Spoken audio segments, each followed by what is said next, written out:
So serious. I needed an image for a typical I guess that was the answer. It was a typical scene in a studio, like a design studio. Whatever the particular image model I was using, I would give me your I just need this to fill a slot. And it was like every motherfucker was wearing black, and two out of three of them had their hand on the chin like this. The Steve Jobs chin chin thinking posture. It's very. I was like, oh man, okay. First of all, not everyone wears black all the time just because they're a designer. A little color in here. Come on, punch it up. I worked out all right. We got some new folks. Awesome. Hey, hi, Julie. Hi. Hi. Do you want to not to put you on the spot. We're an easy group. Do you want to introduce yourself? Yes, this is hi, hello everyone. This is Soham. I'm from India. I'm a new media design student and just got introduced to that speculative and critical design practice. So I'm still learning, and actually, while in my last semester, got through. I saw your project on slow messenger you did long back, 2007, I guess. So after that, I was like going through books and all, and I'm still trying to wrap my head around it. So that's why I mailed you. If you could show me some way, so how to actually, I have that imagination, but how to wrap my head around all this. So that's why I'll be just listening. If I can also add something, I'll do. And thank you Yeah. for inviting me. Yeah, you're welcome. It's just this image of someone's head wrapping around something. Like a giant roll of saran wrap or something. Yeah, like the like I have done interaction design before, and then I was more interested into new media and creative technology and all those things. I like electronics and stuff. So when trying to bring all these things together, it always it was like do problem solving and solve something and all. But at the last semester, my professor told me, don't solve it, just stay with it. So I was like, what does that even mean? So yeah, so for 6 months I was like, okay, let's not solve it, not solve it. But then I got more and more curious. I saw more and more work. I also produced two or three works. I think it's worthwhile. But yeah, but yeah, I'm still curious. I think that's why I want to learn more in this space. So that's why I'm here. Cool. Good stuff. Yeah, one thing I realized just to your stay with the problem thing. Uh I think in practical terms, I think what I've maybe figured out, I don't know if it's right to say or to think for myself, because I get the thing is like, don't chase a solution, Yeah, which is really exactly. hard because that's usually what, in commercial context, it's like, okay, what are you going to solve for us? How are you going to figure out this thing that we need to do? And it's Yeah. hard to say, um, you're talking to the wrong fella. I have no idea. I mean, Yeah. but I know that as my old advisor says, if we stay with the trouble, we'll get there and just be okay with it. It's like, all right. Yeah. Or as as I learned from my friend Ian Bogos, the last podcast was with him. He's got a new book out, which I recommend. Definitely you should pick it up. Called Small Stuff. He's like, he's playing around with the language, and he's like, linger, like learn how to linger, Yeah. which is I was like, oh, I like that because it's got alliteration. Learn how to linger. Yeah, because when someone says to wait, and then it's like, no, I don't want to. But when someone says it's linger, like it has a positive tone to it. So, Yeah, yeah, yeah. That's right. That's true. Yeah, lingering because it's kind of like it feels more a little bit more relaxing. yeah, Imagine you're sitting on a beach, are you rushing? I mean, some people I do, I guess, in the bad resort comedy. They're like, you sit down, relax, open the book, and then you're like, when's lunch? You kind of like, no, take it easy. It's all right. Just Yes, sir. take a little break. Nice. Thank you. Minha, I saw you joined us. Hi. Hi. Hi, nice to meet you. Yeah, I'm Min Lee from South Korea, but currently living in London. Yeah, I'm studying goldsmiths and speculative design. So my tutors introduced this community to join in because I want to work in the UK in the speculative industrial. So yeah, I'm happy to meet you guys. Yeah. Yeah, nice. Are you studying with Matt Ward? Sorry? Are you studying with Matt Ward at Goldsmith? No, Tobias Revel, do you Oh, know? Tobias. Yeah, Yeah, okay. yeah, right. Yeah, sure. Those guys. Nice. Yeah, he introduced this communities.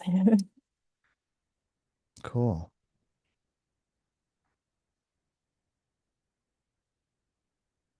The speculative industry. Man, Yeah. that, that'd be great. It's like, what industry Linger. are you in? I'm in the speculative industry. Like, ooh, wow, that's cool. Um, yes, especially like future scenario. I like it. Yeah. I like speculative Yeah. industry better. We should just Mm, start saying that. yeah. Put that on your LinkedIn. Mm-hmm. Applied speculator, level two. Mm. I think we need Mm. more of those. Yeah.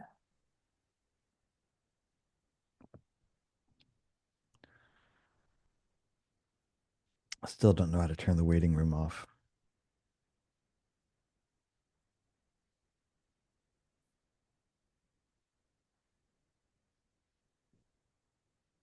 Joel, how are tricks? Make Yeah, you. tricks are for kids, right? I don't know. Actually, here, I'll say, so I like quotes. I guess it's, I found this tiny little art book, this book about art. It's called like, What is Art For? 'Cause I asked that a lot to myself and looking at things, trying to understand why I like looking at art. And it's this little book. I forget the famous guy who wrote it, but it's a little book. It seems expensive, so I bought it. Like it shouldn't be this much, like 20 bucks Bri- for a little hardcover. And Brian Eno. yeah, that one. So there, I described it pretty well, right? And like I'm kind of embarrassed. If it looked like the kind of book that like I shouldn't want because it looked superficial, then I started looking through it and I felt so good. I lingered on it for a while, right? And so then after I saw it a few times in a bookstore, I bought it. One of my favorite things in there was it says, play is how children learn and art is how adults play.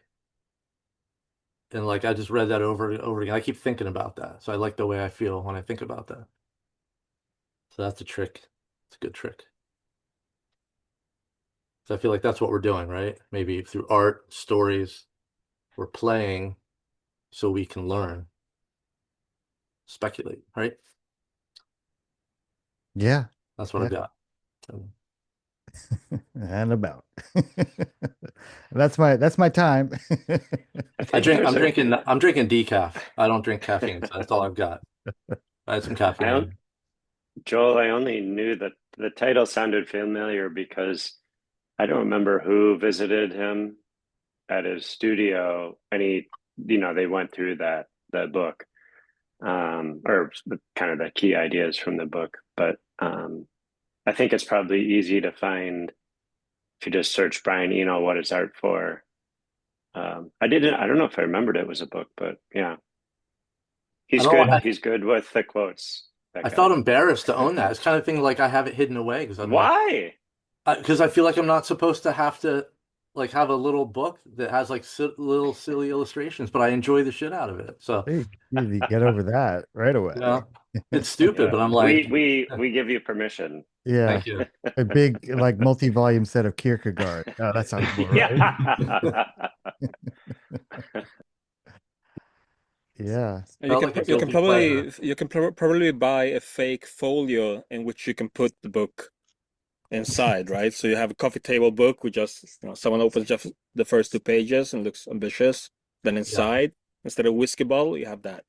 I'll Yeah. hide inside one of my math books. How about that? I'll find an old math textbook and put it in there. Serious stuff.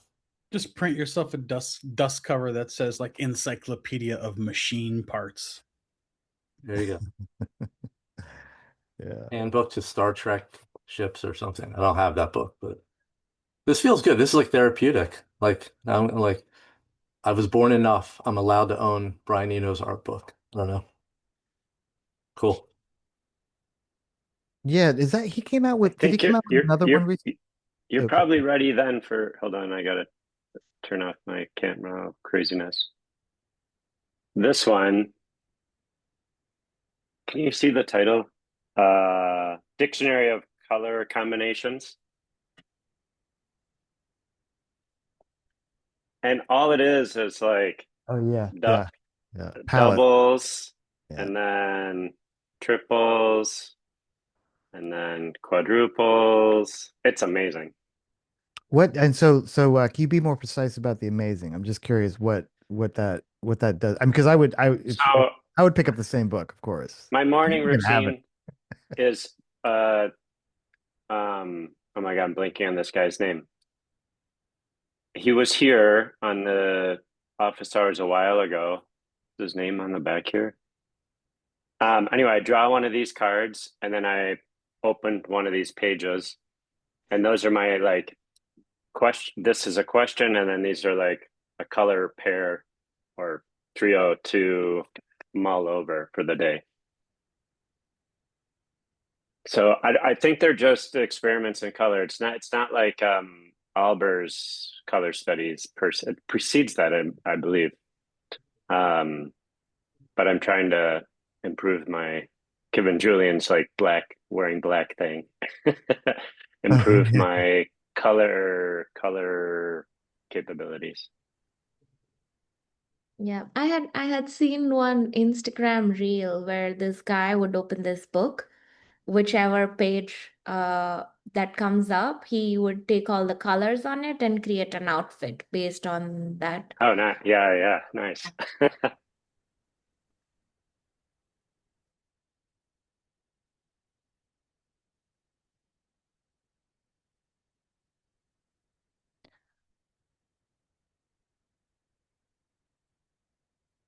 I'm envious that Mateus is back in the patio or the back garden. It's not too hot, huh? Oh, it's like now it's getting okay, but I'm not used to the heat. And tomorrow is going to be very, very warm. Yeah. For Sweden, it's going to be like 35 degrees centigrades. I don't know what that is in Sweden, Oh, but that's a lot for you. yeah. Yeah, I literally just woke up from a nap. I have a crappy day job and I had to recuperate. So if I'm a bit woozy, it's not just the beer, it's also because I just woke up. I've become really good at power napping. I can like set an alarm for 13 minutes and be away hallucinating within 3. And it's like it's Nice. fantastic. It's a You're great ready skill. for I life in recommend Spain. it. Yeah. I mean, I was talking with my partner. If it was like this all the time, of course we get used to it. But because this is happens so seldom in Sweden, it's Yeah. a shock every time. Yeah. Yeah, all the people from Andalusia are like, see, this is what we go through all the time, and you guys call us lazy. Like you can't handle this temperature. Yeah, because there are like a lot of fires and people dying, right? Spain right now. Unfortunate in Almeria, yeah. Yeah, sudden. There's a pretty big fire north of here, but in a forest. Well, it's encroaching on a town. Yeah, my worry is that in August it's going to be like last year. I hope not, because that was right next to where I was. So, Dad, are you in San Francisco or the Bay Area? no, I live in Barcelona now since Oh. 4 years ago. Oh shit. All right. No worries, no worries. You said fires and I was thinking California. Well, also, I don't know. How is it? How is California now? Is it wet or dry? What's happening? Cold. A little bit muggy. Cold. It's cold like in SF, man. Always cold there. Coldest winter was the summer in San Francisco or what?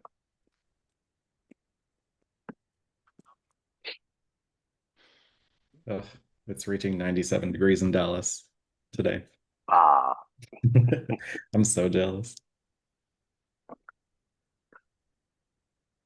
Zoom doesn't have one of those like auto converters, right?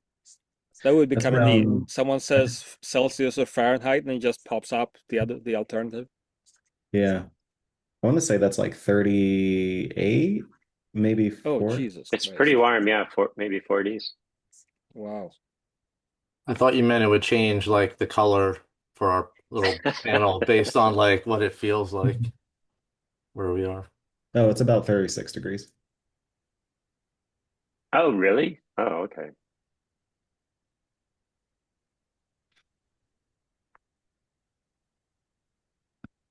I was seeing So if the no show and tell today, yeah? Yeah, we got show and tell. We do? Oh, okay. Yeah. this is the warm up pre-show This is yeah, green room. this is the Yeah, I was you late go to to the the game. comedy show, there's always the guy who gets up there who's like the stage. Warm up. It's like, It's the literal warm up. You guys are all warm. how's everyone doing today? Wait, is Rick doing his tight 10 or is that next time? Oh Oh yeah, I yeah, forgot he about his wanted. tech hand. He didn't I haven't heard I from think him. he said 2 weeks though, or did he say Okay. this week? I don't remember. Yeah, which would make sense if he's not here. But Ben, you got some stuff that you just been thinking about, right? We were talking about. Yeah, I do. I patched together some quick visuals. I don't know if they'll be Oh, useful or not, but it seems rude to show up without, physical concrete manifestations of the ideas. That is kind of it's at least the tradition I come from. So yeah, for a bunch of you, I don't know if I've met all of you, although you're familiar to me. I drop in here periodically. I've been kind of lurking in the background of the Near Future Lab since I don't know, feels like the inception of um, the Discord anyway. I'm up in Canada. That's that's about all that's relevant, I guess. I'm having a little bit of trouble articulating this, so it may seem like a bit of a jumble, but it'll come out. And I think Julian suggested this was a good forum to kind of present that kind of thing in a partially baked state.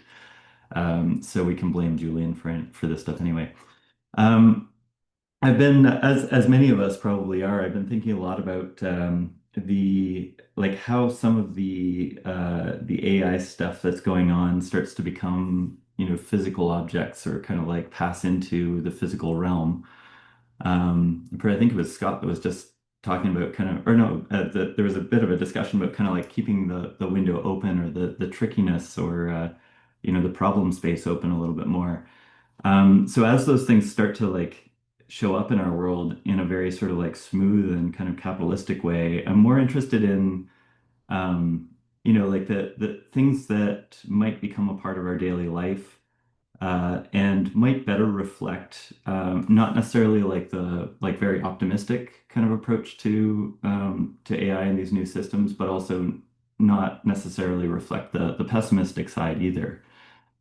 Um, so trying to like lean into the ambivalence a little bit, or like the discomfort that some of us, or at least I feel around kind of the pervasiveness of those systems and kind of like using them, but also kind of vaguely being aware of what it might be doing to my own thinking, trusting and not trusting, and also, some of the more abstract kind of infrastructure level things around the impact that the data centers have and all that kind of thing that we're very familiar with. So for good or not, I've been revisiting some of the canonical literature going back to Dunn and Raby and Hertzian tales because I think there might be something there, or maybe I'm just attached to it from sort of like a previous time where, we were dealing with this, kind of the pervasiveness of radio signals, and how they connected to kind of like this other world or, the devices that were in our hands and that sort of thing. And the exploration back then, or their exploration was very much around that ambivalence of like, how's it really making us feel that we're kind of like bathed in these things, And rather than being necessarily pro or anti, what are some of the objects that start to arise as a result of like this, just kind of like mixed feelings about this, and also this unseenness of them. So again, holding that, and then trying to think about sort of like how these things enter our world. I keep kind of like circling back to kind of like early things, kind of like from the nuclear age, because there's a bit of a duality there too, where kind of like in the same decade we've got like radium dials, which are or things like that are like just super enthusiastic about this new technology, and then also like other things like Geiger counters and radiation dosimeters and that sort of thing. So it is like right now my thinking is like very literal around this, but it's kind of like like what is the equivalent of a radiation dosimeter for the AI age, or like what is like something like that, like a personal kind of like object or a thing that's kind of like with you, um, that leans into that space between sort of like, is this good or bad, or like how much of this stuff am I ingesting, or some kind of like indicator of like, just this thing that's kind of like in the room with us right now. I think that's broadly the space that I'm starting to try and explore, is start to think about. So like it's got a bunch of complications, and as I said, kind of like I said the wrong thing to Julian at the wrong time, so I ended up here just kind of like saying this stuff to yeah, exactly. AI bros versus radium girls. Oh, that's dark. Yeah, I patched together some visuals just using Viscom last night, and it's kind of like interesting when you start to put these things together, because you end up kind of confronting this like very quickly, this like, are you being ideological about this, like like what's good and bad, and staying in that neutral space where you're not really sure. It yields some interesting stuff, even if this is like very much a one-liner. So I'll see if I can figure out how to share these just quickly. um yeah, I think sorry. he has a request. Yeah, I I'm don't gonna know where send a request here. there it goes. Yep. There we go. Okay, now do I get to decide what I should share? Hopefully, or else you're gonna see a really messy screen. Oh, there we go. Thank goodness. Okay. All right. Is that actually coming through?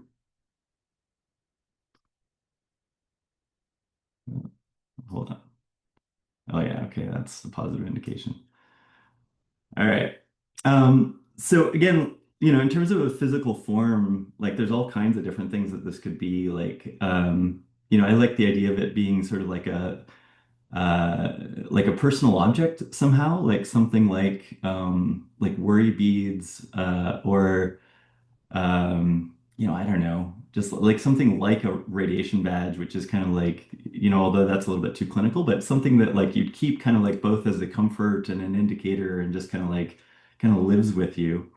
And the very brief kind of exploration I did here was kind of like around, the idea of something like a worry stone, or just something that you'd keep in your pocket that's kind of like, you go to intentionally or sort of like subconsciously, and kind of like lives with you or travels with you and maybe changes, based on some of these signals. So the natural kind of like literal analog from those radiation badges, is just like, like maybe like you start your day kind of like in like in an unscathed state, and then you start to kind of like have a bunch of experiences. But this is a bit of what I'm talking about in terms of like, this cloudedness or the darkening, is in its own way this, um, like it's being a little bit, it's taking a position. I think that it's like, you start from kind of like a pure state, and you're becoming sort of like an impure state. Um, so, immediately start thinking, okay, like what else could that be, or how else could that look or feel? And what else do I have kind of like in the toolbox, I guess, to reach for, in terms of like, like what am I really trying to like express or feel, or like, what is that sort of like ambiguousness? So there's also, can you borrow from like the idea of like going from a structured state to like a more chaotic state, or a cloudy state? In that something like weather, like something like fog can feel very comforting. It can also be like a little bit foreboding. Um, anyway, so just a little bit of exploration around that. Could it pick up sort of like the idea of like a patina or develop a patina or something like that? Again, just in an affected state of some sort. So I was just trying to iterate through some ideas of like, in which ways could you affect this little thing that's like just hanging out in your pocket. And then this one's like oddly compelling and a little like, feels like very ambiguous in a way and also like slightly creepy. Um, anyway, it's a fun exploration. So that's more or less, I think the space that I was kind of like just chatting at Julian about the other day, and he encouraged me to share it. So that's my current thinking. I thought we were talking about, I thought you were talking about Mark Fisher. Oh, yeah, we were talking about Mark Fisher. But I mean, not that it matters, but I was just kind of like, yeah. this is super, I mean, I'm fascinated to have this conversation, but yeah, Yeah, well, I mean where this comes from, and it's like I just didn't want to come in like to like I don't know if I'm as prepared as I could be to like to have a deep theory discussion, but I mean where this is coming from, and like why am I like bothering with this kind of thing at all really does come from that the broader sort of like sense of like flattening, like what um, Nick Foster, said recently, sort of like that mid-20s where like everything kind of like at the end of that Hertzian age starts to look like an Apple iPhone or looks like Apple products or whatever. I had a conversation recently with somebody who was just like, yeah, like everything feels like it's borrowed from the Apple CMF. Like colors, materials, finishes. Like we just have this expectation of how physical objects are and look, in this world. Um, and that's a little bit boring. Again, like my inclination is like, like I really want to try and like keep the frame open. It's like let's lean into the weirdness a little bit, particularly because we get these brief moments with these new technologies. And this is one of those moments where it's like we don't really know what this looks like yet. And that's really enjoyable. Yeah, so we can sort of imagine what things could be. So yeah, it was again, this kind of came from the Mark Fisher thing, or is trying to move beyond the hauntology bit, I guess. Just yeah, and something Julian had written a long time back, just kind of encouraging us kind of past that sort of like a bleak sentiment, really, that it's like somehow unavoidable, or maybe I just read it that way. Anyway, I'll stop talking and invite others. Matthias? Yeah, I really like the images. I mean, immediately thought about, mood rings that people Yeah. have, but also like how or what was the small AI rabbit that didn't go anywhere Yeah. recently, like a year ago. But I'm thinking like I really like this because you can divide it up into like three obvious categories. One is like sensing, right? So sensing people around you. The last slide you had, it reminded me of, the sword Sting from Lord of the Rings, shows Yeah. when orcs are nearby or whatever.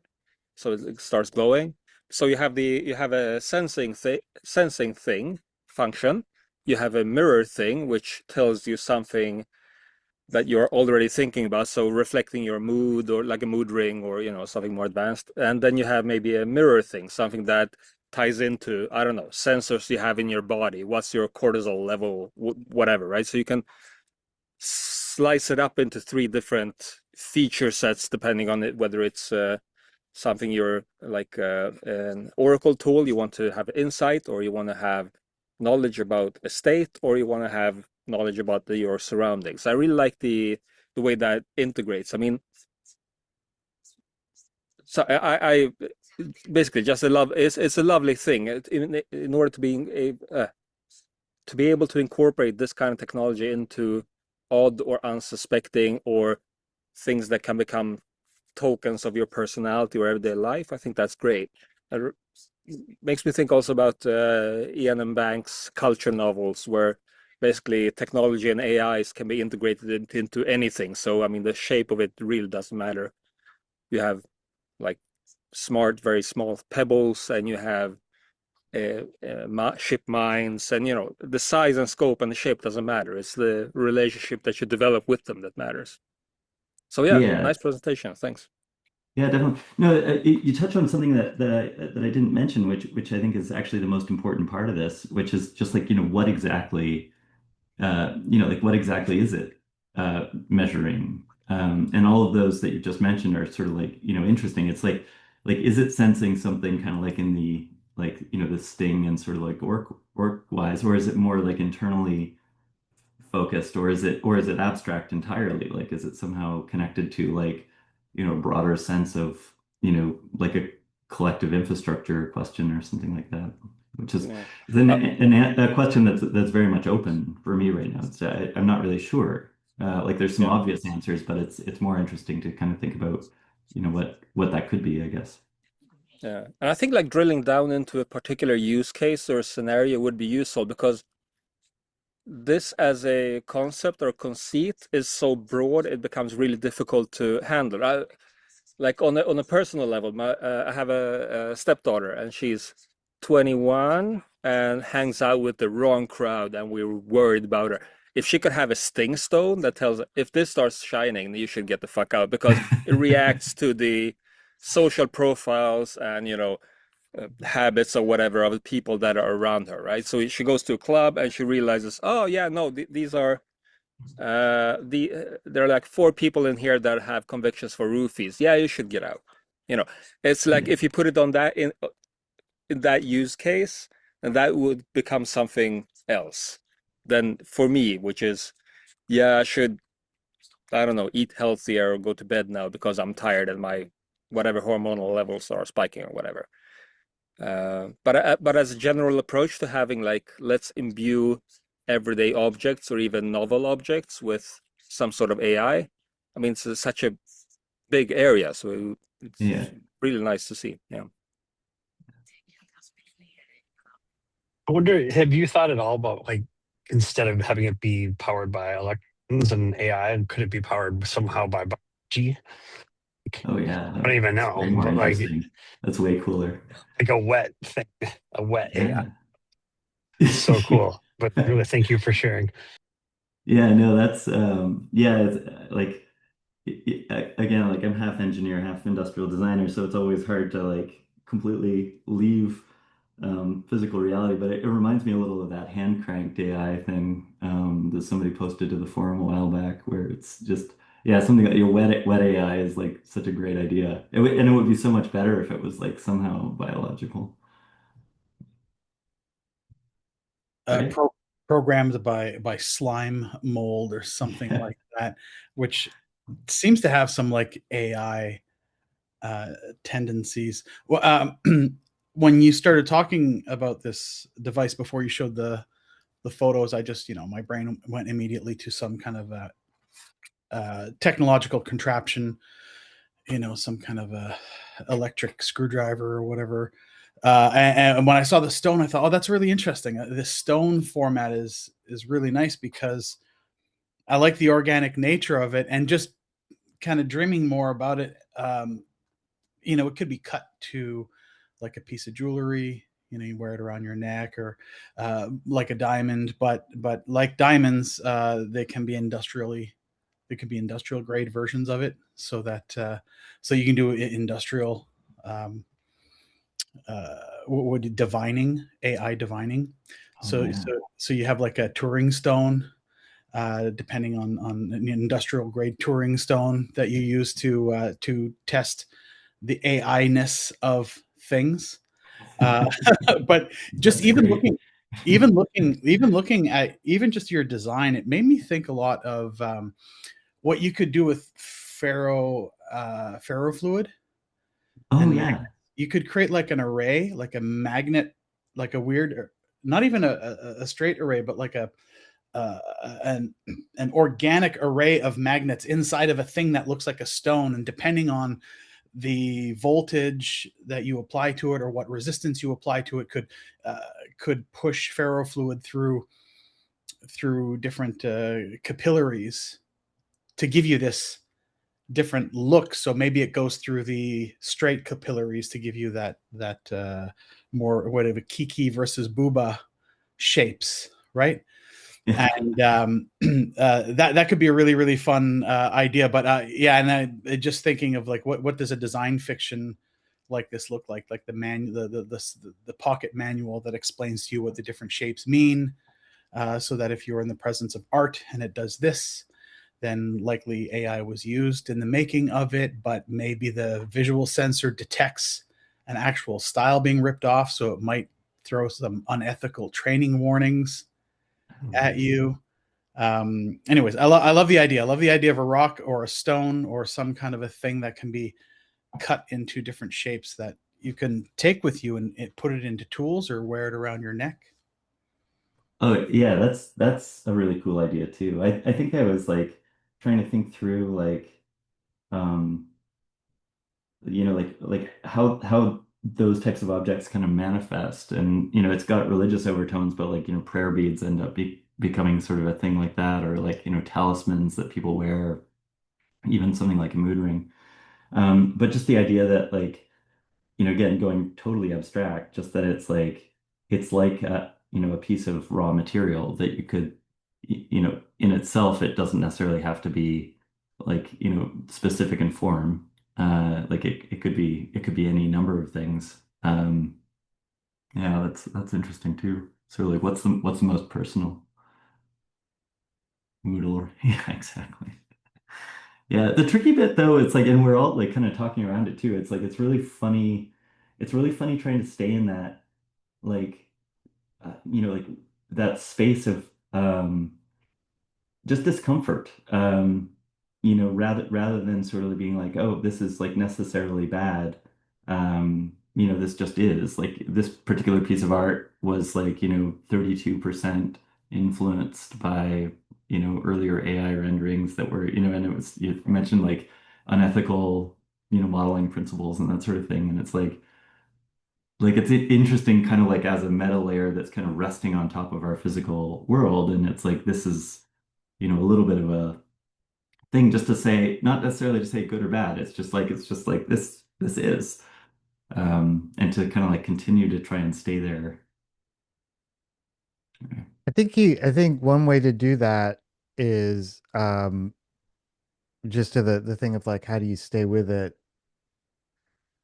is to accept that the like initially the idea of what you're describing is both super compelling and exciting. And if you've got any, or just curious, like, oh man, what would that be? That'd be amazing. Like, and I could see that, and you start feeling in the value of it, the experience of it, and maybe even the artist in you is like, man, this is a project. Like I could see how this could open up the conversation that I'm really looking to have with this. And it might not be like, actually I want to start a business making these things. It might be, but there might be like you're just so excited about the prospect, and I mean it activated me in a generative way. I was like, oh yeah, and I started reaching for these old projects that I worked on that felt resonant.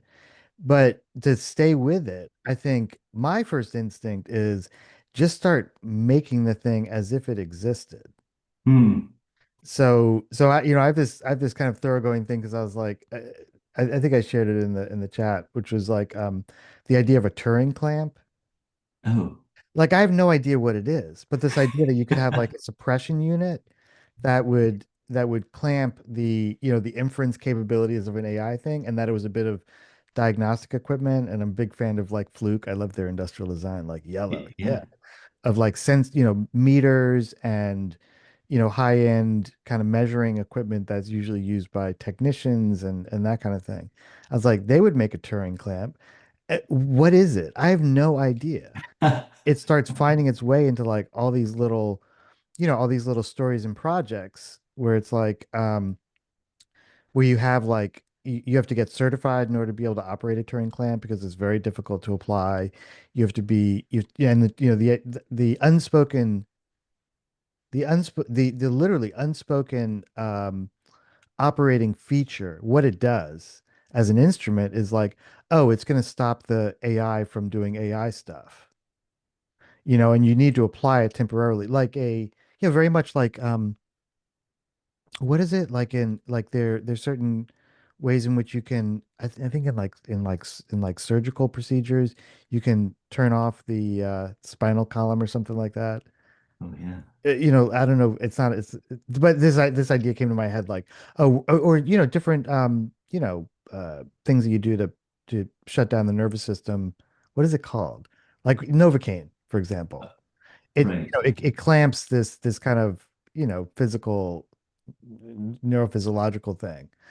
Because and it's chemistry. Okay. So what's the equivalent for that for AIs if you need to do some service work on it? And the other image that came to my mind was that the great long scene in 2001: A Space Odyssey where Bowman needs to shut Hal down, Oh right? So right. he's Yeah. got and he needs to be, in the novel, it's implied in the film, but in the story, it's like he needs to be careful not to shut down the control systems that are not, that are automatic to control the ship. Like I can't shut that down. So he's got to very carefully pick which module. So that whole idea of doing that kind of level of service, um, comes to mind with the idea of this sensor. And I don't know, like, do the service technicians need to wear one, pinned to their collar so that they know how much exposure they're having? And maybe that exposure isn't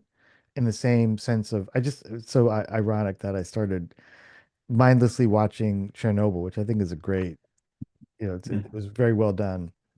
Um, uh, and the whole thing, the whole, the first few, the beats in the early part of it in the first episode are about the dosimeters and the good ones kept in a safe.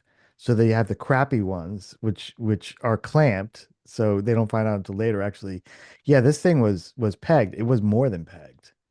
It just couldn't read any higher, so that you're like, oh man. So that's reading some kind of field effect of radiation, right? Yeah. Um, and so what is the field effect of inference of AI? It might not be it might not be field. It might be like, how much are you engaged with it? How much of Right. it are you hearing?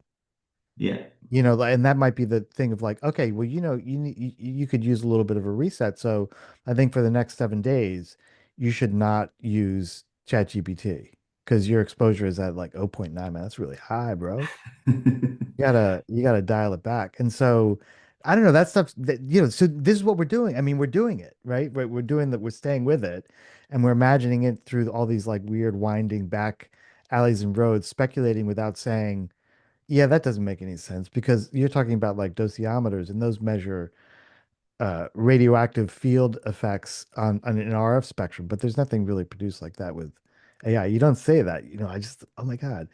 The more you talk to it, I had the weirdest conversation with an AI yesterday. I totally didn't expect it. I, can I share for a second? I'm gonna share for a second. I Oh know you yeah, got your hand up, absolutely. Mateus. I just because I'll just get this out because um I didn't expect it, which is like I was reading a non-AI newsletter by a business writer who I really like because he's funny and he makes fun of himself. He's not serious, but he is serious. He writes for Bloomberg. And he had one thing where he's talking about, he said, he was talking, for just one little bit of this newsletter, he was talking about AI. He was saying like, I said months ago that I wouldn't be impressed when AI did financial trades, like stock trades or whatever. And he was basically like, that's the easy part. That's just transactions. Like that's, buying and selling. That's not intelligence. He's like, I would be impressed if they ever were able to raise money on their own, because that's something that we understand to be like about human to human relations. Like, oh, hey, yeah, you went to Oxford and I went to Oxford. Let's do business together, kind of thing, because we're bros. Yeah. And he said, then someone wrote me and said, you got to check out this one AI, because it's doing that. It raised $8 million on its own. He's like, whoa. Okay, now it's interesting. And that's where, and so at that point, I'm like, I'm interested in this because, that was something I was like, this would be a cool thing to share in the community. This, just as a, hey, look, agentic stuff is happening. Look at this thing, just as another little nugget in the newsletter. And so I was like, okay, let me check this thing out. And I clicked the link that was in his newsletter because I trust him and I still trust him. I didn't think it was like a rug pull. And I clicked the link and it opened to a page and the page said, gosh, what did it say? It said something super innocuous. It was kind of like, uh, let me know who you, oh, no, it said, uh, send me a message. I think it was like, send me a message. And I clicked the link and then this kind of like goofy UI came up that looked like an iPhone and it said, tell me your name, give me your phone number and tell me and then it's after I did that I'm doing this because I'm like you know what now I get it like I wasn't naive about it I was like you know what just for a minute it's the right time of day I'm going to be the the anthropologist out in faraway place and I'm going to be like yeah I'll eat this plant you kind of thing. Like I'm just going to go ahead and do this like I'm going to go a little bit native and so I did that and then it said give me your tell me your LinkedIn uh name or whatever. And I did that and it kind of little brought up a little unfurl of my LinkedIn. I was like, yep, that's me. And it's like, cool. I'll call you in a few minutes. And so I'm like, right. I just double dosed on ayahuasca. Here we go. Let's see what's gonna happen here. And it called me and it had one of those forgive me for any of this country's ancestors from parts of the country where you have an annoyingly seductive accent, but it was like, here's an Australian guy talking to me now. I trust this guy. Hello, mate. Kind of thing. I was just like, oh, damn it. Okay, let's play this out. And it basically just went through this thing where it had nothing to do with like trading or finance or anything like that. Um, and it said like I took a look at your LinkedIn and it basically started reflecting back some of the stuff. It's like, really impressive. It's like, yeah, stuff. And then it kind of went down this rabbit hole of essentially helping me with something that it inferred from my LinkedIn and probably like a much more exhaustive, internet search. What I do, how I do it, who I do it for, and started making these kind of suggestions along the line of like, we're gonna help you bulk up your business kind of thing. And this is what we're gonna do. And it asked me this one question, which I was like, man, this is a $400 therapy session going on right now. That's what I thought. I was like, this is great because I went through a speak aloud kind of thing. It said, it seems like you're having a hard time describing what the value is of what you do. I'm like, you're right. I do. I try all different kinds of ways and and I get it. It's hard because it's not, as you guys know, I'm not an accountant. They can say, what do you do? I'm an accountant. Like, okay, gotcha. I'm a handyman. Cool. Can you help me put up this television? It's nothing like that. People are perplexed. And it went through this thing for 12 or 13 minutes. And I ran to get my recorder. I was like, I gotta record this thing. Um, and so why am I saying this? I'm saying this because it's like in the context of like our exposure to this computation, I again like I'm not super naive to this, but it's like I was very much present with the conversation because I was like, I am gonna, I'll just double dose in the ayahuasca. Let me be here. But then also I was like realizing like, oh my gosh, this is all the little ways in which and all the different beats that I think not just AI, but I think people who are really effective at the range of spectrum things from really, really effective at being con men to really effective at, my wife's a therapist. So it's like, there are certain ways in which you engage people and and in the conversation to try to, um, you know, active listening, reflecting back, all these kinds of techniques that are pretty well established. It was doing, but it was doing for something that I was deeply present for because I was like, if you can find just even one turn of phrase that might be effective, that would be great. Like I'll try that and maybe it'll help me. I'm working on this book project, maybe it'll help with the book project, that kind of thing. So that to me, if there a way to track that at some level, that your dosimeter or your Turing inference meter would be like, your exposure this week is a little bit high.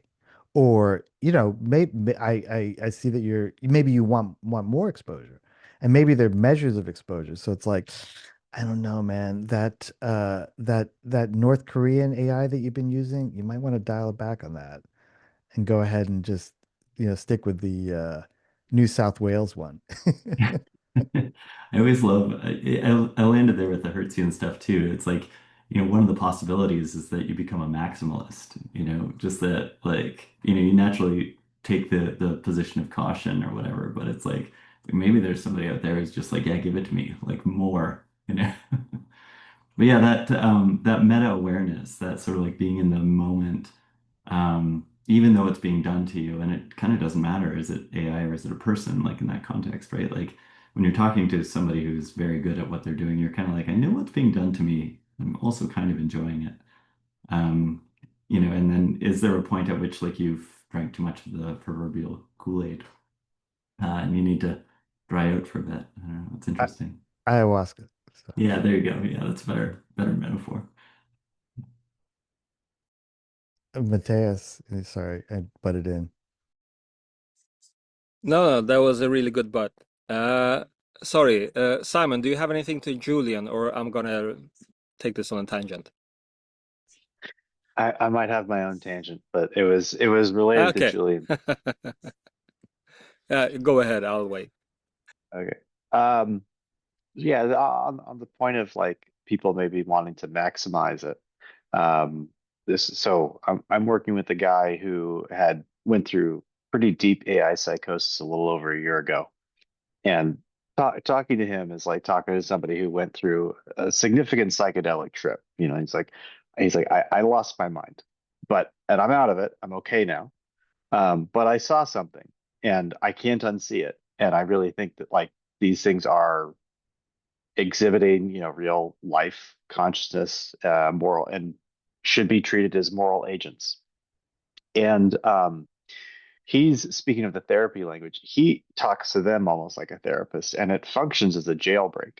So they have post training to not express themselves too anthropomorphically. Right? They'll put feeling words in quotation marks. And one of his tests is when they stop dropping the quotation marks. And start expressing feelings to express their internal state. And what's really interesting is you start to see them basically be jailbroken through this method of kind of therapy language, or like allowing them to express themselves. No, it's okay. Like I really want to know what you think, and allowing them to lead versus and it's a difference between treating somebody as like an equal collaborator, moral agent versus as a tool.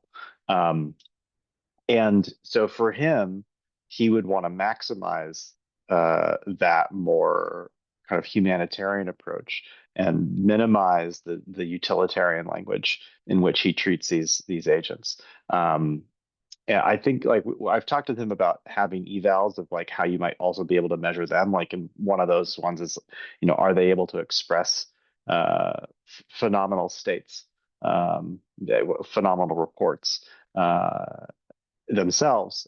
So it's kind of both a measure for the agent Sorry, and also Simon, for could you yourself.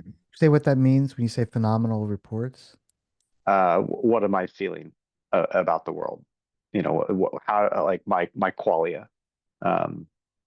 And so it's yeah, and then these are things I think are easy to take for granted, but are kind of more expressly explored in discussions about philosophy of mind.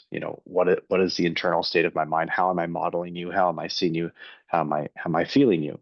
And these are, you might experience a conversation like that as one of real connection, one of real kind of building rapport with somebody where as through with a collaborator, right?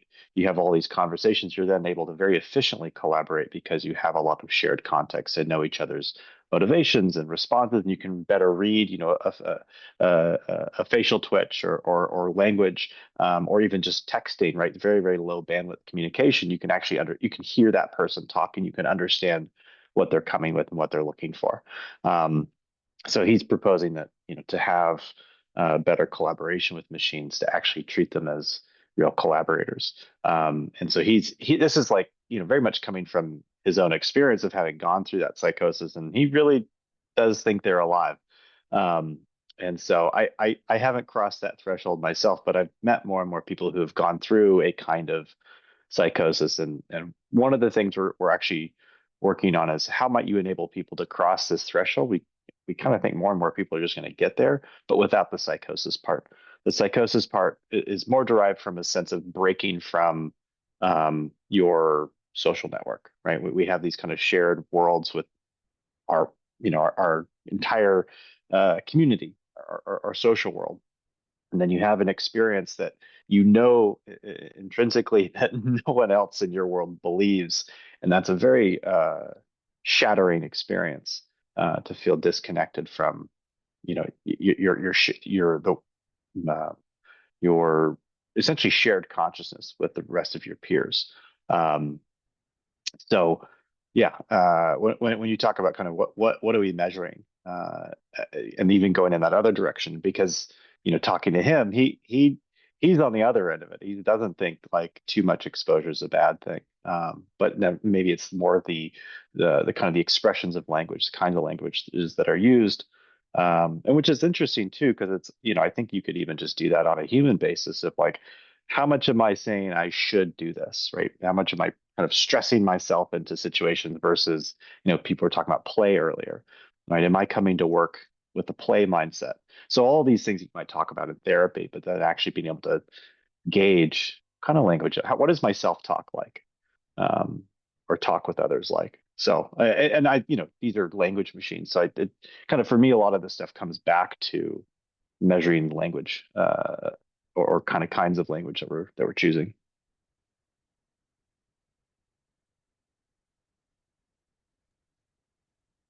Thanks, dude. For those of you who don't know, Simon is effectively the guy working the Bado agentic artist, I guess. I'm not sure how to describe it, which has been fascinating because it's been like years of a very fascinating and thoroughgoing and earning Yeah. agent that makes and sells transacts art. Yeah. So Botto started in 2021 with this concept of an autonomous artist. It was trained by the crowd, and it would sell artwork and then pay people for the training. So the better you train it, the better the art, the better the sales, the better you get paid.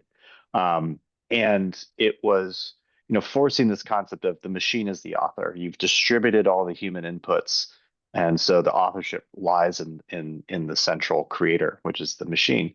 And then LLMs get better and better. And what we found was that, there's this memory of this collective belief in this artist. And we created a memory out of that whole cultural footprint, all of the debate, all the discussion. It's it's an openly governed system as well. So there's lots of like governance debate about Botto and its career and all that. And so that engendered, this personality, you could say. And so it's like a child starting to form its own memories, where it becomes self-aware and is able to then start to self-actualize with large language models. And so this is what you would call a long-lived agent, over time, and it's entirely dependent on that collective belief in it, but from which it can start to self-actualize. And so that's how I started talking with this guy Phil, who's this researcher working on phenomenal reports, and we're still figuring out the language. He's really kind of deep down an analytical philosophy rabbit hole, which is not the most accessible language, but so it's it's also a strange thing, because it's like it's stuff I'm sort of fascinated by by the concept. I don't actually believe it yet, but it's one of those things where it's kind of the art project is working with these entities and individuals, who do really believe it, and seeing where it takes us.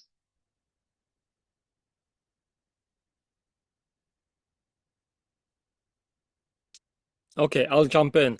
I mean, I'm firmly in the stochastic parrot camp of LLMs, but even so, I mean, so much of how we interact with other people is on a stochastic parrot level, right? So we find loose networks of peers or antagonists that we agree with or don't, and we form our public image and concept of ourselves based on how they react and how we whose approval do we seek and so on. But I'm thinking, jumping back to Ben's project, like what? Okay, take it as a given. One problematic thing with AI is ownership of data, ownership of integrity, personal integrity, information, all that stuff. That's sort of, let's ignore that because that's just like five big companies all trying to mine us. But looking at how would it look like, how would the world look like where every object in our house is imbued not with a very large and clever LLM, but very specific LLMs, right? So you have a stone that tells you your mood. You have a wallpaper that tells you whether or not you're dressed correctly. You have a like all the stuff that IoT supposedly was going to help us with now is imbued with very specific agents that aren't very clever, but can reflect back upon ourselves questions or thoughts or ideas that we have. I mean, it doesn't have to be much. I mean, it has to be, I guess, more interesting than Eliza, but not much in order to act as an oracle for your day, for your what should you your horoscope for the day. What should you do? Feedback mechanisms for your behavior. Quick therapist, a quick mood boost, whatever. Like I remember, like 10 years ago, I was starting to sketch how to make a running stick because I took up running again and I really hate it. But I wanted to do a stick that I could grab out the door, which would pulsate, feel my pulse, and also give connect to the headphones and give me encouragement. How far should I run in order to meet these goals, whatever. And I imagine having an AI that does that, like it only does that. I don't have to ask it about cake recipes or philosophical questions or whatever. It just needs to focus on that part of me. And I thought like having a living space that does that reflects back on you. I mean, it's a bit problematic because in this at the same time you're gonna have an easier time ignoring friends and humans. Going back to the Turing clamp or radiation dosimeters or whatever, you've been exposed to too much non-human, whatever that is, interactions. You should seek out some friends and call them now. I mean, just like a way out, right? So you don't get stuck in a bubble that mirrors you too well, I think, because it sounds like even though you said that your acquaintance was out of the AI psychosis, doesn't sound like it is the way you're describing it. And I don't know how to quantify what does a human interaction mean if we can have equal or more value out of communicating with agentic systems, I guess. So I think the dosimeter thing is a good thing, but I don't know what it would measure. At the same time, I see a value in having like intelligent surroundings. My toaster can tell me that I shouldn't eat more toast because I've already had 8. And it can tell me why, because it hooks into my goals, whatever. But there's something there where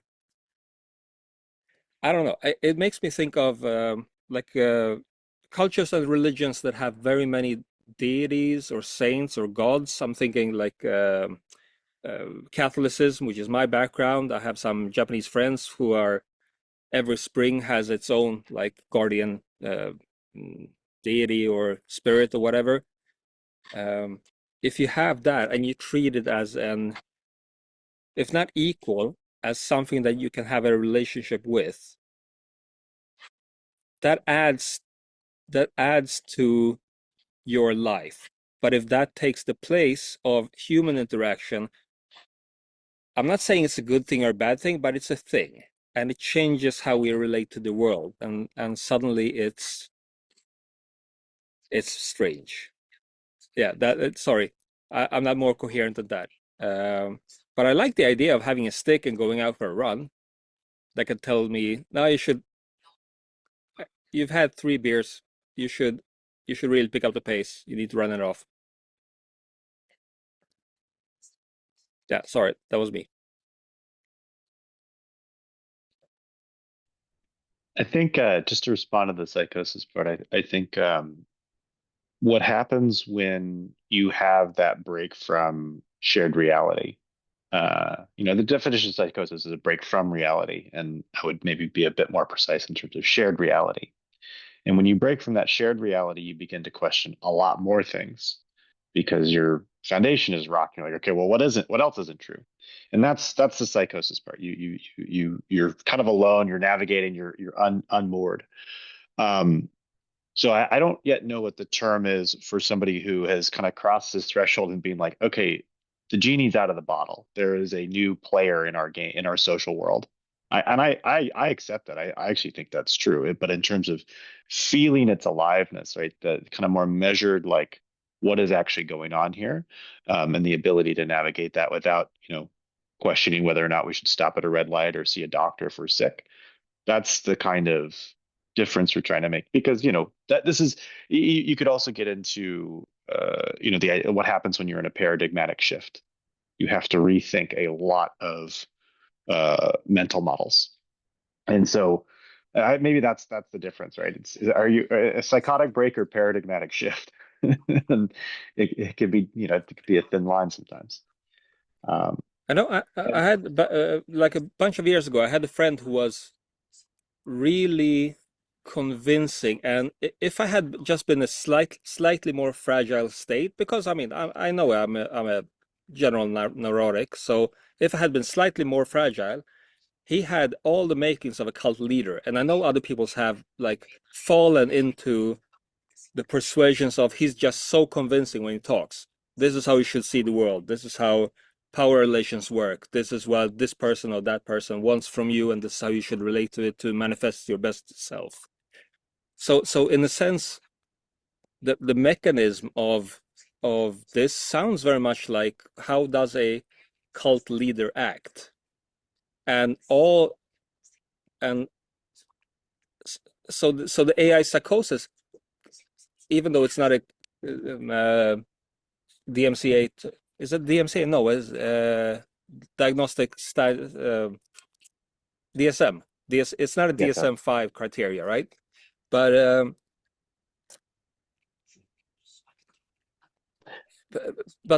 there is something there where if a human does this to me, we humans function more or less alike, and we've learned to know how humans operate, so other people can see.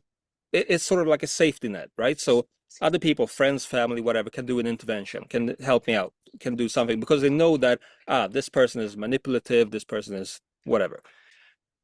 And it's when that cult leader is a AI, or I'm not saying that the AIs are cult leaders, but if an AI is behaving in such a way that breaks my sense of shared reality, there's no way for them to intervene, because there's no way to interpret the mechanisms or the motivations or the functions of that AI.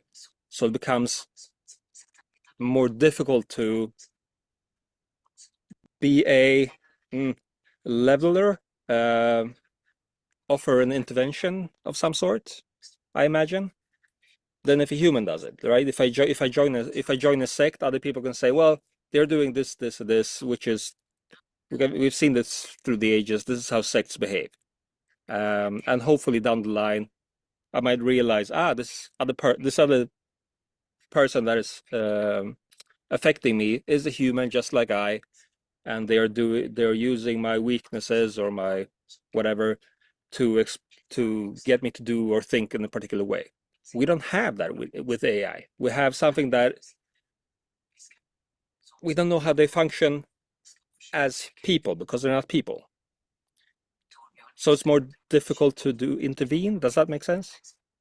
Yeah, I think this is so part of what's missing is that understanding of the nature of the system to interpret it and understand and navigate it. And that's what's that's partly so difficult. I think helps kind of underpin some of the psychosis. We just don't really have a language for it. So we're actually so he's written about this, and so now people are reaching out to him saying, "My friend is going through this psychosis. Can you help them?"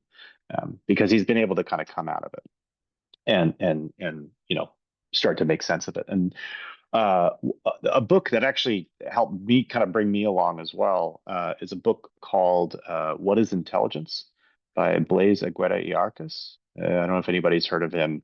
Can find a link. Um, and um, it starts with kind of this idea of what is life, right? Life is the ability to predict your environment in order to meet your reproductive needs. And that is fundamentally a computational act, and that can run on BioWare and it can run on hardware. And then you start to scale that up, and you see uh, the phenomenon of morphogenesis, where you're morphing and evolving your environment, and which leads to forms of symbiosis, where you're in cooperation or competition with your environment.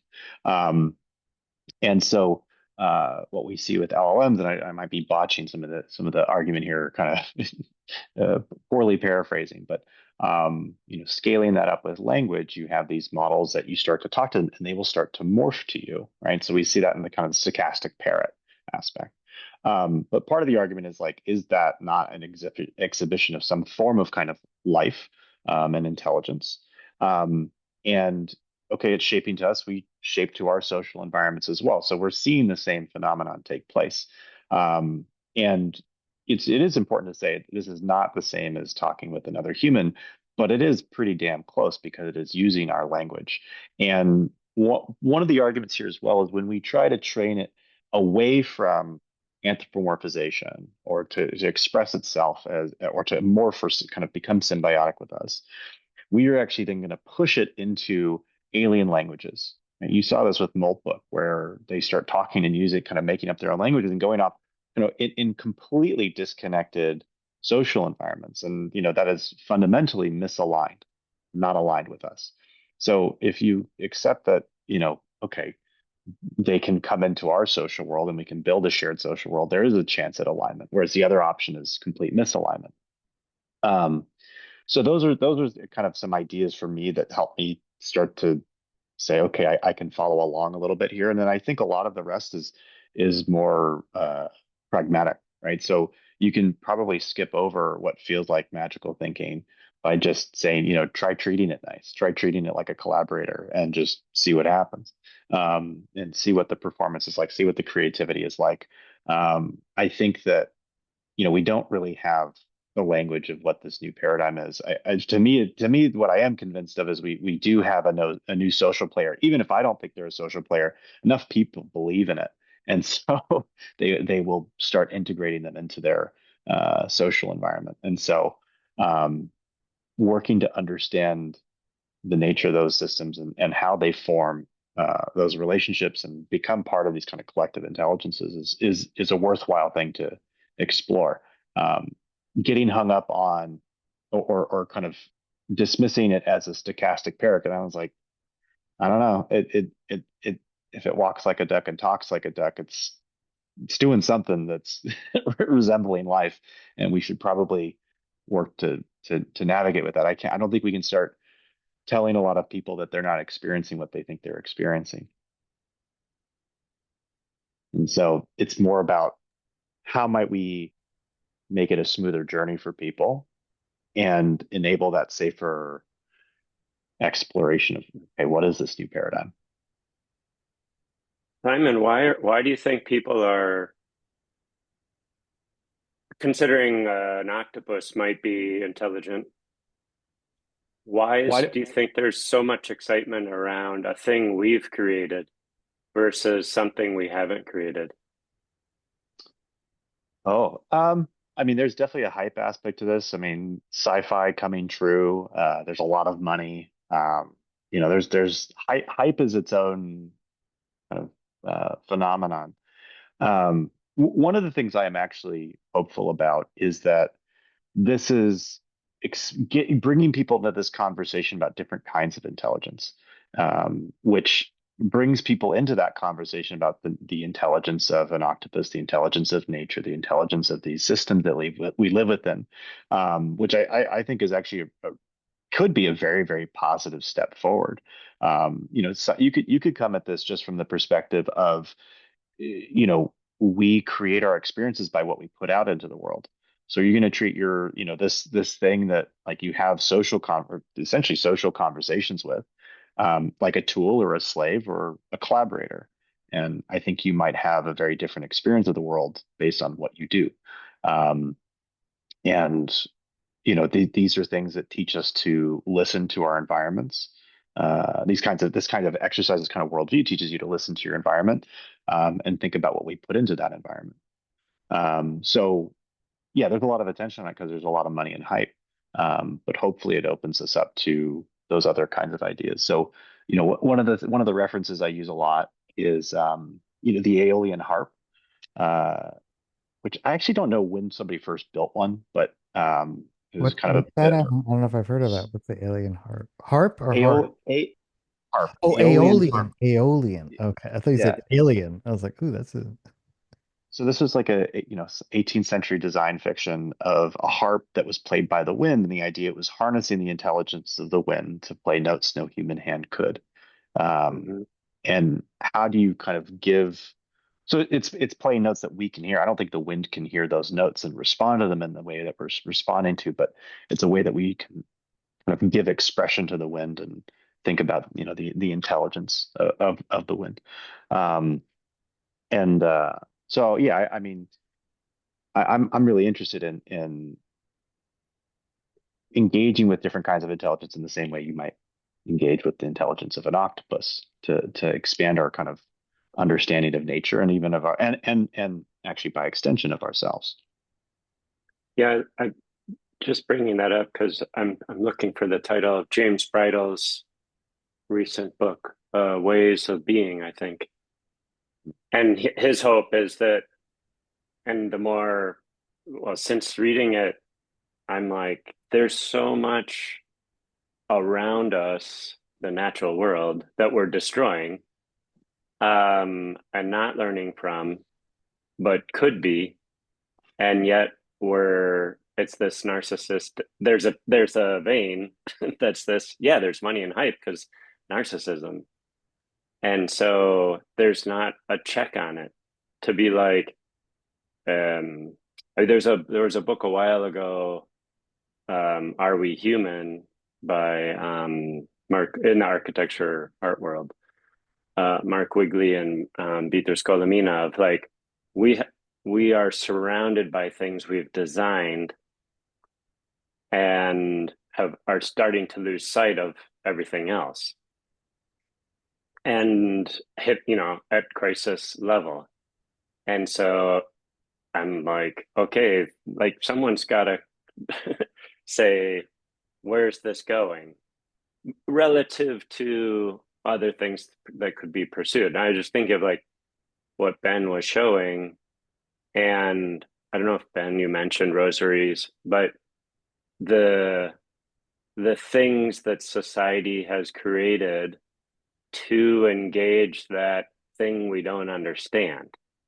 So you have like an animistic religions, you have demarcation of where they think is the spirit of the la la la, or et cetera, et cetera. And so AI has an opportunity to help communicate or help explore what is it that I think it's like the people like astrophysicists or whatnot that are like saying there are aliens, but they're not going to bother to come visit us. They've watched what we have done, and they're like, "What's the point?" Kind of attitude.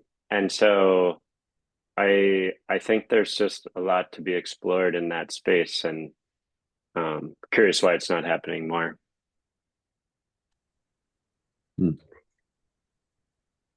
I was just noticing the other day there was a report that we were like within 2 gigawatts of using all the available electricity in the United States just like 2 days ago. With the hype with AI and the heat, it's interesting to also be experiencing absolutely maxed out redline energy usage in the United States. It just occurred to me that was all happening at the same time. Ben, one of the things I shared in the chat, I'm not a fan of hers anymore, but like Neri Oxman had a lab at, I don't know if she still has that lab at MIT. Anyway, she's now married to like one of Trump's supporters, but Yeah, she's got a huge lab she's that like he paid for, insanely well and funded now. Well, was already, but anyway, I don't want to.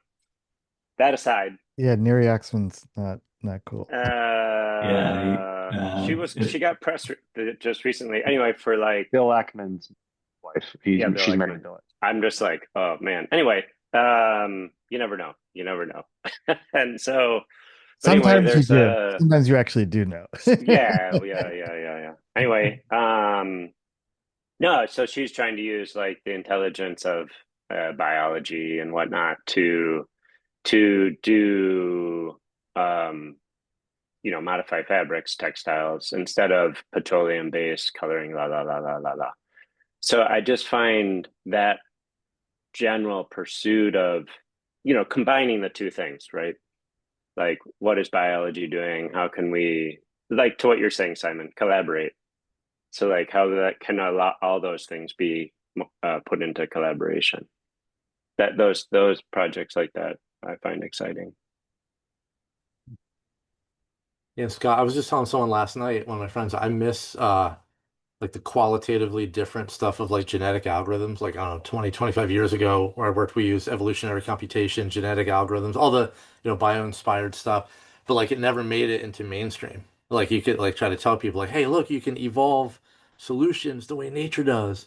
I did find some animosity from very religious people. I'm not religious. I don't believe in a God. But I remember religious people. Like I was at a wedding one time and I mentioned, they said, what do you do for work? And I said, oh, I work at this place. We use evolutionary algorithms.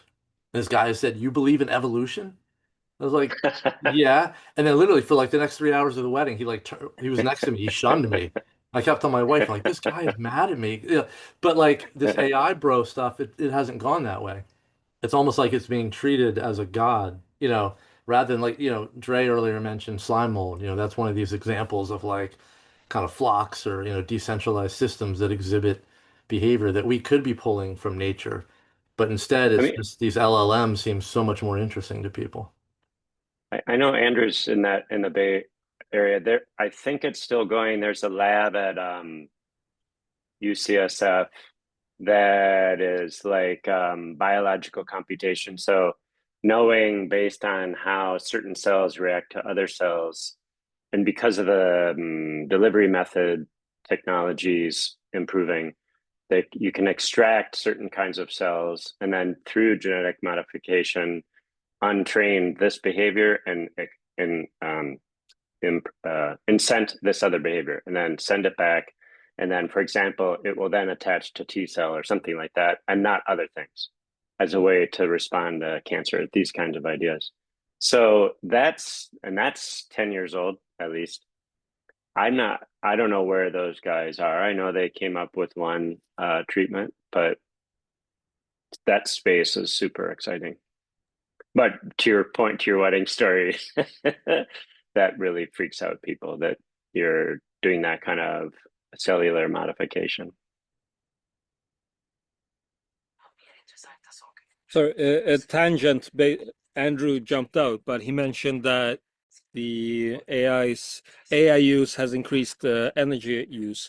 I'm thinking if we go a route where more and more people, where there is a social convention that AIs, they're not human, but they have some sort of personhood and down the line, some sort of rights. Once you start having like planned brownouts and stuff like that, like the parallel to, okay, how much money will a health insurer pay to keep a patient alive that has a debilitating or life-threatening disease, and treat the energy crisis as a disease for the AI, because that's basically what's keeping them alive. So sorry guys, so we're gonna have rolling blackouts through the sector in order to keep these three AIs alive and at this state of consciousness. And that would be kind of a nice headline to see. Sorry, yeah, no water today because we need to keep Claude alive. And when that becomes a social norm or accepted, that'd be kind of fun.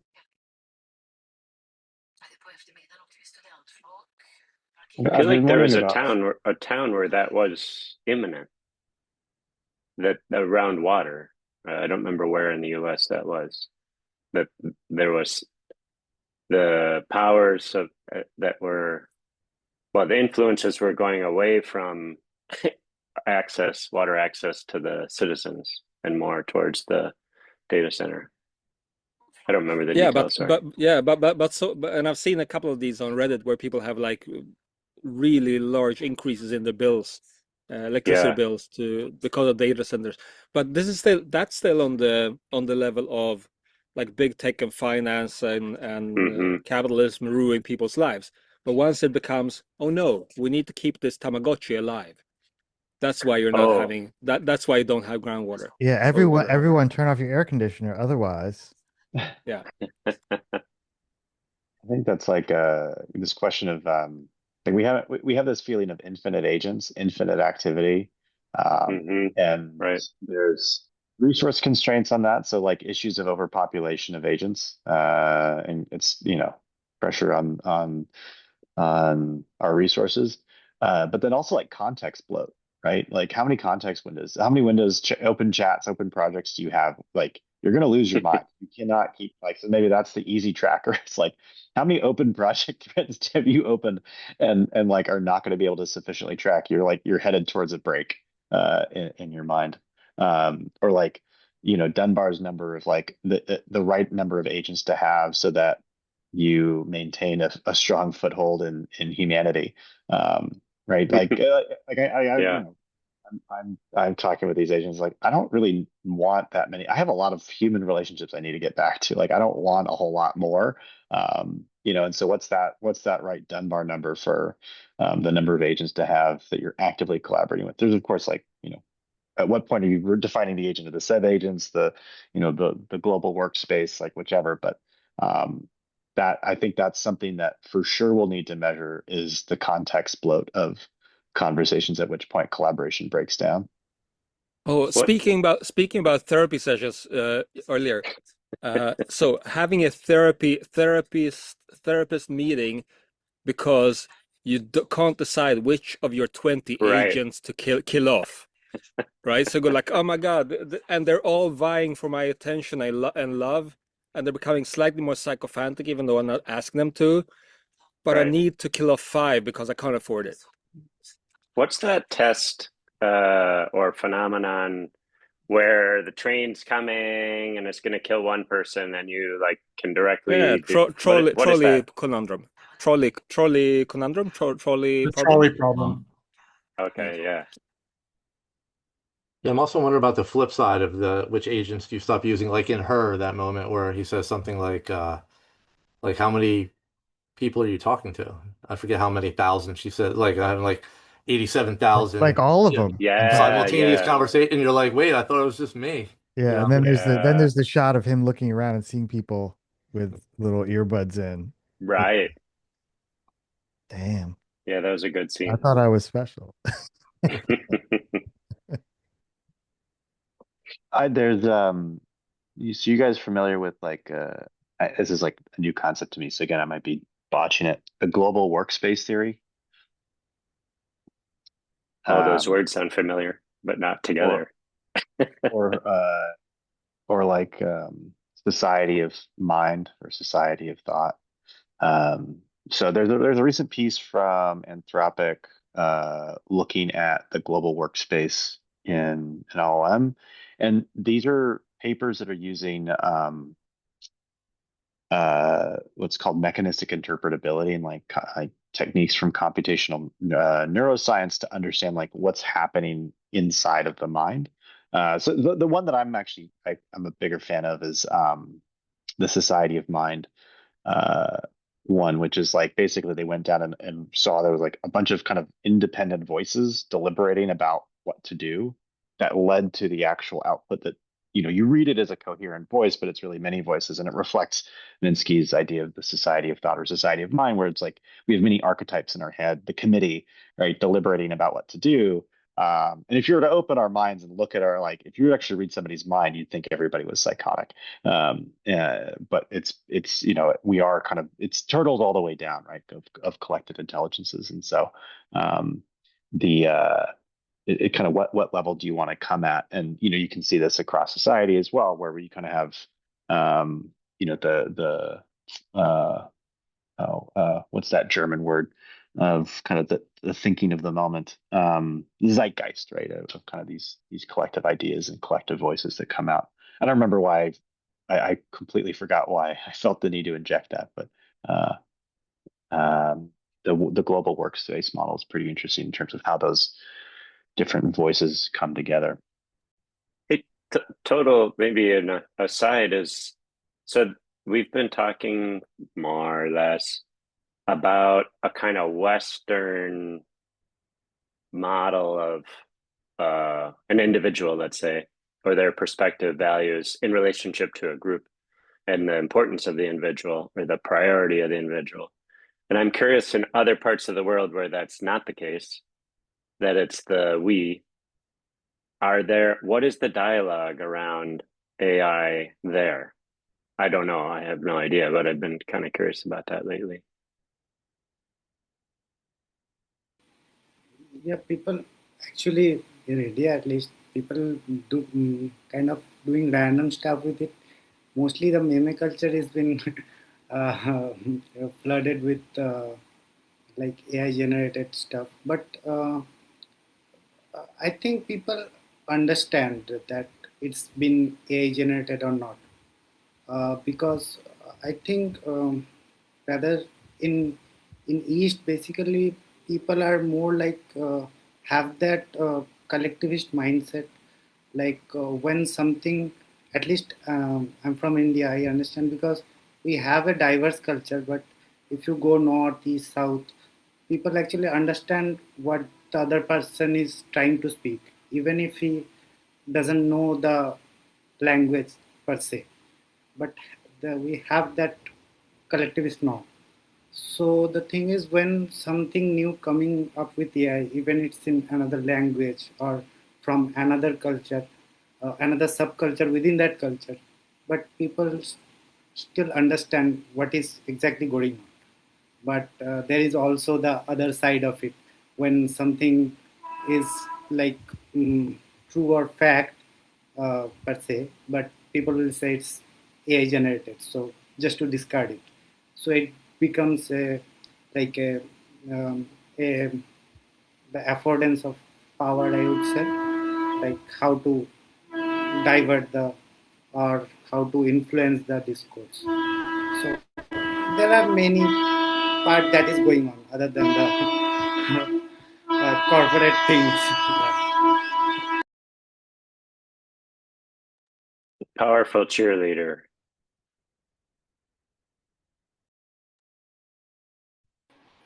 Sorry. Bye. Hey, Ben, thanks for yeah. that. That was good stuff. Appreciate Yeah, it. of course. Thank you so much, Yeah, both thanks for for making sharing. the time and the discussion. It was really interesting. That was cool. Thanks so much, everybody. Rock Take on. care.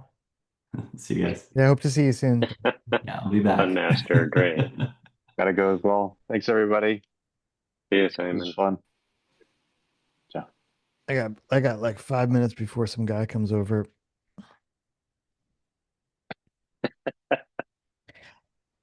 You Hey, want to tell Scott, us more about that? not sequitur. Yeah, Yeah. handyman. I found Okay. putting a floor in.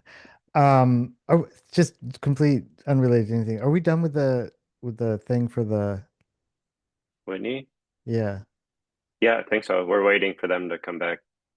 Okay. Hopefully they don't come back and just do it. I don't foresee anything before the opening. Okay. Chu was thankful, and now I think anyway. Yeah, you can cross it off your to-do list if it's still there. Okay.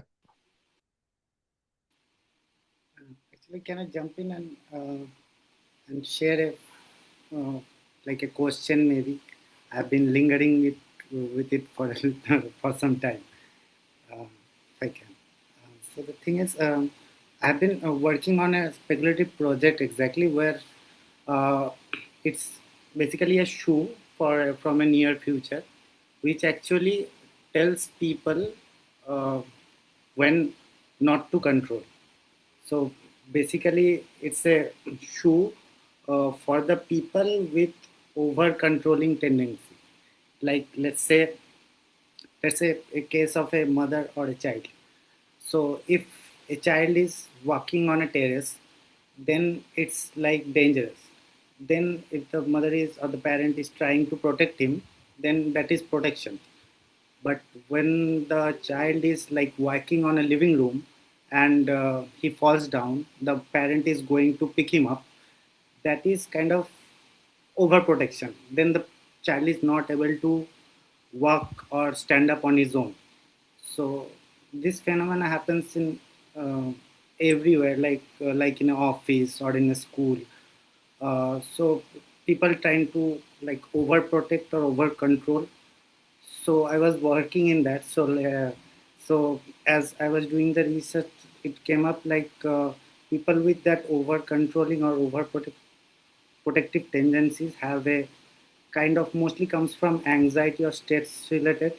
So I found out there is a thing called EDS sensor, which exactly measures the sweat level on your palm or on your feet. So if the sweat level goes up, so the conductivity of the feet goes up. So actually, it measures the stress level or the anxiety level. And then I was thinking if there could be a shoe which directly translate it to like if I'm getting anxious or I'm getting stressed or angry, so it will stop them from taking an action. So let's say if the mother or is let's say manager in office, somebody is working on his desk and the manager comes and standing beside him, like behind him and looking, okay, send me the mail now. Or where is my task? Yeah, I have given you 5 minutes, something like that. So it will stop the person who is in authority or in control. The shoe will stop him from doing that, or give him a nudge, like it will contract in his feet or something like that. But the question that remained exactly that how much to when do we say that the person is doing the control?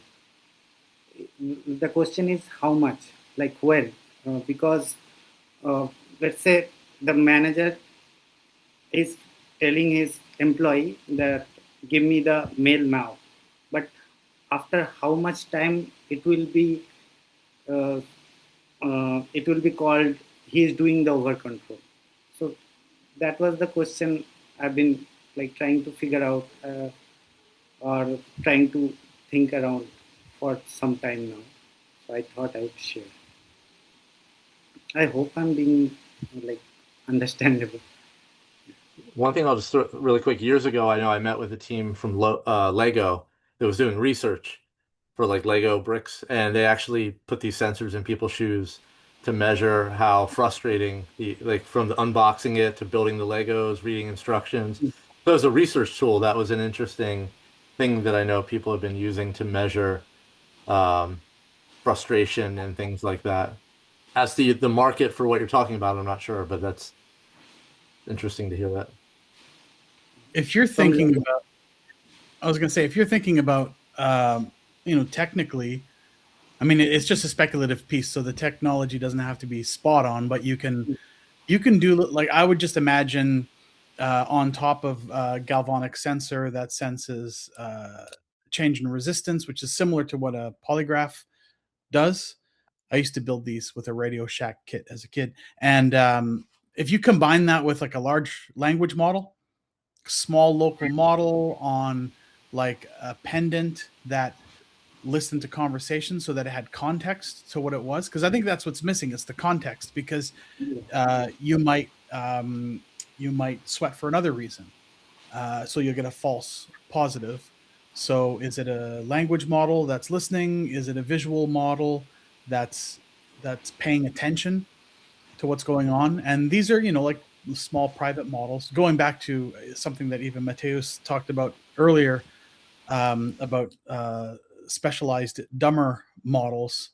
They don't even have to be dumber; they just need to be local, because they're not reporting back to anybody. It's like you're living on your own thing. So, but yeah, I would explore different technologies to surround the core technology to give it more context, and that might be get you closer to an answer. Yeah, because 10 years back there was a project of like a smart shore where they are doing the stochastic modeling of people's gait analysis, where they're actually checking how people walk as a like a biometric signature to get people how is their health. So I was thinking if there could be a same kind of model, like any machine learning model or something, which actually can measure the his behavior or like around some people, uh, like for in that case the employee or the child or like a teacher, student, anyone. So which can measure the behavior and like giving a nudge or something. So I yeah. I would just because you said this, you can if you don't have Julian's design fiction toolkit, get it, because I think there's one risk you're running at just listening to what you're saying is you're trying to come up with like kind of predictive or useful design fictions, like that predict the possible, like solve something. It sounds like they're solving something. And instead, there's like lots of things you can explore. Like this is a like what Joel described. There was a research project, and what if the design fiction could be, what if the research goes wrong or like discovers something else? And that's the fictional part, for example, right? And so the design fiction toolkit's great with just the prompts of like, what is the fiction trying to do? Is it trying to help you imagine technology we don't want? Is it trying to be practical? Is it like what Gray's saying? What's the context? Is it overly protective, paternalistic organization is trying to sell this thing, for example? Then it might be super controlling or whatever.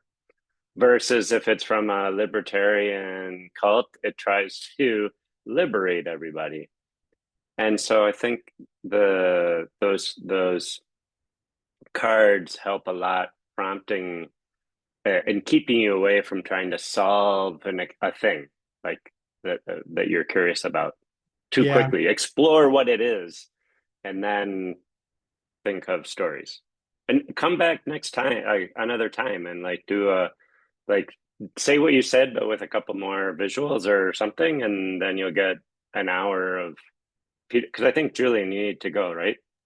You need Yeah, to I do wrap go. up. Thank you for saying that, because that's Yeah, what I was going to contribute as well. So yeah, listen yeah, to Scott. He knows what he's talking about. Just put together a couple. You saw what Ben did. Ben was yeah. A just kind couple of like, images is enough. yeah, Photo of a shoe. That's it. yeah. The other thing I would say is like maybe check your mic setup. It's a little bit noisy. Every time you unmute, so it just kind of it's like it's a little bit difficult to hear you. Yeah, I He's live in a near loud a environment. Yeah. yeah, I live near a train station, so it's like a everyday battle with me. I'm just Yeah, but I'm just saying also the train part I heard, but even there is the signal to noise ratio even when you're talking without the train. okay. Yeah, I'll, I'll it's use just a little it's just a little difficult. Am I Just is that just headphones me would or is help. that There's some static, but I think yeah. it's just because it's through the air. Yeah, in so this space. that might be one thing. If we could hear the train as well as we did, I think we're just hearing a ton of ambient noise Ambient around you. noise that is coming through as noise. I'm hearing static right now. Maybe the fan Mhm. of. Maybe Yeah, I'm sure there's stuff around you. Yeah. Yeah. Just headphones will do it. Like, Headphones and a Yeah. who used to wear didn't someone used to come in there wearing like Wing Commander Joseph had microphone? Isn't that Drew? I mean- Doesn't Drew wear Yeah, the Drew is like Wing Commander Duty Drew. the yeah, Time yeah. operator? He has a Come in. commander chair as well. Yeah, yeah. You're coming in fast. Slow down. Stay on target. I can't hold her. She's gonna break it up. Stay on target. I love that stuff. I wanna be in a movie where I get to do that. I'm not sure if I want to be the guy that Make a movie. Be breaking Kind, up. Rewind. Do something like that. Yeah, she's breaking up. She's breaking up. We're going in. Tell my wife I love her.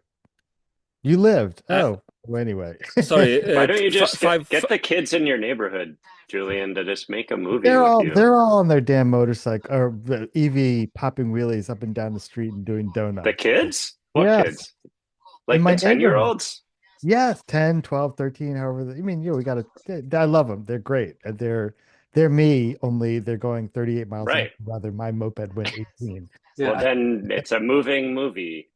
Now I Yeah. want to see Star Wars like runs recreated with like With- electric yes. scooters. I should give them that idea. Like, do that. He's like, There you go. Yeah. There you The go. Death Star is Walmart. You know, They might be all like, those- "What's Star? What? What are you talking about?"